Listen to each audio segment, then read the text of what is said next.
नमस्कार दोस्तों, आपका स्वागत है MP3 स्टोरीज़ के इस नई स्टोरी में। तारीख थी 4 फरवरी साल 1996। दिन था इतवार। लखनऊ पुलिस के वायरलेस पर एक संदेश गूंजा जिसने न सिर्फ लखनऊ पुलिस बल्कि यूपी के पुलिस के आला अफसरों को हिला कर रख दिया। संदेश था कि OCR बिल्डिंग के B टावर से एक लाश नीचे फेंक दी गई है। विधानसभा से चंद कदमों की दूरी पर OCR बिल्डिंग हुसैनगंज थाना क्षेत्र में है, जिसमें विधानसभा और विधान परिषद सदस्यों का आवास आवंटित किए जाते हैं। ऐसी VIP बहुखंडी बिल्डिंग में लाश की सूचना पर तत्कालीन SP सूर्य कुमार शुक्ला तमाम दूसरे पुलिस अधिकारियों के साथ आनन फानन में मौके पर पहुंच गए। लाश जूट के बोरे में थी। बोरा ऊपर से नीचे गिरने पर फट गया था, जिससे लाश के कुछ अंग बाहर दिखाई दे रहे थे। 7वां तल और फ्लैट नंबर 706।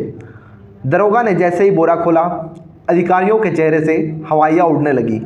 लाश का सिर गायब था। वह सिर कटी लाश थी। करीब 1 घंटे के छानबीन के बाद पुलिस इस नतीजे पर पहुंची कि लाश 7वें तल से बालकनी से नीचे फेंकी गई थी। लाश पुरुष की थी, जिस्म पर पैंट और शर्ट थी। पुलिस ने उसकी जेब के सिवा एक रुमाल के कोई ऐसा साक्ष्य नहीं मिला जिससे लाश की पहचान हो पाती। पुलिस ने आसपास काफ़ी तलाश की, लेकिन लाश का सिर पुलिस को नहीं मिला। खून के निशानों के सहारे पुलिस इस नतीजे पर पहुंची कि लाश को फ्लैट नंबर 706 से खींचकर बालकनी तक लाया गया था। फ्लैट के गेट पर सफाई के बाद भी पुलिस के खून के निशान मिल गए, लेकिन फ्लैट नंबर 706 में ताला लगा हुआ था। हुसैनगंज पुलिस कागजी कार्रवाई पूरी कर लाश को पोस्टमार्टम के लिए भेज दिया। पूर्व विधायक को आवंटित था फ्लैट। 706 नंबर का फ्लैट हस्तिनापुर के विधायक रहे गोपाल काली को आवंटित था, जो उस बार चुनाव हार गए थे। रविवार का दिन था और बस उस समय मोबाइल जैसी सुविधा भी नहीं थी, इसलिए लखनऊ पुलिस ने मेरठ पुलिस के जरिए पूर्व विधायक गोपाल काली से संपर्क साधा। पता चला कि वह तो 1 महीने से मेरठ में ही था। यह भी बताया गया कि फ्लैट की 2 चाबियां हैं, एक उसके पास रहती है, जबकि दूसरी चाबी फ्लैट के सफाई कर्मी यानी कि जो साफ करने वाला है उसके पास रहती है। गोपाल काली ने पुलिस को यह भी बताया, लखनऊ जाने वाले अधिकांश समर्थक उनसे चाबियां ले जाते हैं और वही फ्लैट पर रहते हैं। 31 जनवरी को एक समर्थक ने उन्हें फ्लैट की चाबी वापस की है। रिटायर IPS राजेश पांडे बताते हैं कि फ्लैट की चाबी पौड़ी में दूसरी पूर्व विधायक के पास होने की जानकारी पर पुलिस फ्लैट का ताला तोड़कर अंदर घुसी। अंदर कमरे में ठीक से सफाई की गई थी। डबल बेड पर नई चादर पड़ी थी, लेकिन पुलिस ने जैसे ही चादर हटाई, गद्दे पर काफ़ी खून दिखाई दिया। साथ ही पुलिस को सफाई के बाद भी कमरे के फर्श से खून के निशान मिल गए। बाथरूम में वॉश बेसिन में मिले खून के निशान पर इस बात की पुष्टि की गई कि कमरे की तलाश के दौरान पुलिस को वहां भारी मात्रा में शराब की खाली बोतलें मिली। इसके साथ ही कुछ और आपत्तिजनक सामान पुलिस को फ्लैट में बरामद हुआ। उस समय लखनऊ के क्राइम रिपोर्टर दीपक शर्मा बताते हैं कि मामला पॉश इलाके में सिरकटी लाश मिलने का था। कमरे की छानबीन से ऐसा प्रतीत होता था कि जैसे वहाँ हवन और पूजन किया गया हो। इससे वहाँ बलि दिए जाने की आशंका भी अखबारों में छपी। संध्या के घेरे में बड़े लोग थे। इस बीच पूर्व विधायक गोपाल काली लखनऊ आ गए थे। उस समय क्राइम रिपोर्टिंग करने वाले मनीष मिश्रा बताते हैं कि पुलिस ने लाश की पहचान के लिए उन्हें लाश का फोटो और कपड़ा भी दिखाया, लेकिन वह पहचान नहीं कर सके। यह जरूर स्वीकार किया कि लाश की जेब से मिला रुमाल उनका है।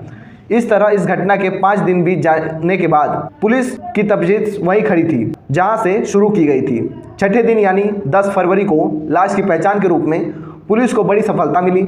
लाश की शिनाख्त सरकारी कर्मचारी मदन पाल के रूप में हुई। गोपाल काली ने बताया कि मदन पाल सचिवालय में नौकरी करता था, साथ ही उसके क्षेत्र से जुड़े काम वही करता था।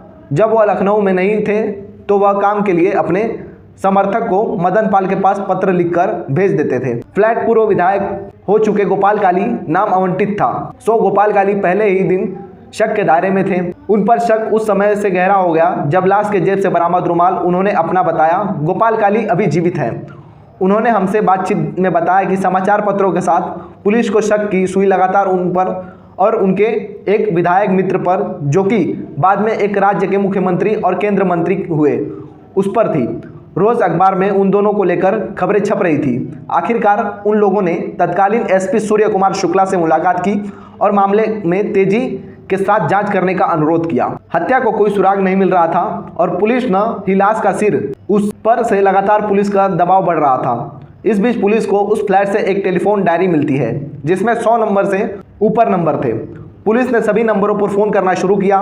इसी बीच डायरी से एक नंबर पुलिस को मिला जो मावना मेरठ निवासी अशोक शर्मा उर्फ अशोक पंडित का था। पुलिस को आसपास के लोगों से यह भी जानकारी मिली कि अशोक घटना के दिन से ओसीआर में देखा गया। इस जानकारी से पुलिस की तफ्तीश को दिशा मिल गई। पुलिस की एक टीम मावना पहुंची और अशोक पंडित से पूछताछ शुरू की। पहले तो उसने पुलिस को खूब भरमाया, लेकिन सख्ती करने से टूट गया और स्वीकार किया कि उसी ने अपने साथी के साथ मदनपाल की हत्या की है। रिटायर आईपीएस राजेश पांडे के मुताबिक पुलिस अशोक पंडित को लखनऊ लाई। पूछताछ के दौरान उसने बताया कि 2 फरवरी को एक तबादले के सिलसिले में अपने दोस्त नौशाद के साथ लखनऊ आया था। मनोज शर्मा फ्लैट पर नहीं था तो उसने मदनपाल से संपर्क किया। मदन ने उस रात उसे फ्लैट पर मिलने को कहा। चाबी न होने पर मदन ने कहा कि उसने चाबी बनवा रखी है। रात में तीनों ने फ्लैट पर खूब शराब पी। इस दौरान अशोक शर्मा ने मदनपाल को दलाल कह दिया, जिस पर मदन ने उसे थप्पड़ मार दिया। फिर क्या था, अशोक और नौशाद ने सब्जी काटने वाले चाकू से उस पर कई हमले किए, जिससे उसकी मौत हो गई। हुसैनगंज बाजार से उन दोनों ने एक बड़ा चाकू और बोरा खरीदा। फ्लैट में जाकर मदनपाल का धड़ सिर से अलग किया गया और उसका धड़ बोरे में बांधकर सिर और चाकू बेड के गद्दर में बांधकर रात होने का इंतजार करने लगे। रात में वो बोरा खींचकर बालकनी तक ले गए और उसे नीचे फेंक दिया। इसके साथ सिर और चाकू लपेटकर चद्दर में वह फ्लैट में बंद कर निकल गए। नौशाद कैसरबाग बस अड्डे से मेरठ चला गया और वो ओसीआर से पैदल चारबाग पहुंचा। रास्ते में चद्दर में बंधा सिर और चाकू उसने हैदर कनाल में फेंक दिया। पुलिस ने हैदर कनाल में सिर को काफ़ी तलाशा। पुलिस को सिर तो नहीं मिला, हाँ चाकू ज़रूर मिला। पुलिस ने नौशाद को भी गिरफ्तार कर लिया और दोनों को हत्या के आरोप में जेल भेज दिया। मामला अभी तक अदालत में है, लेकिन मदनपाल का सिर पुलिस को आज तक बरामद नहीं हो सका।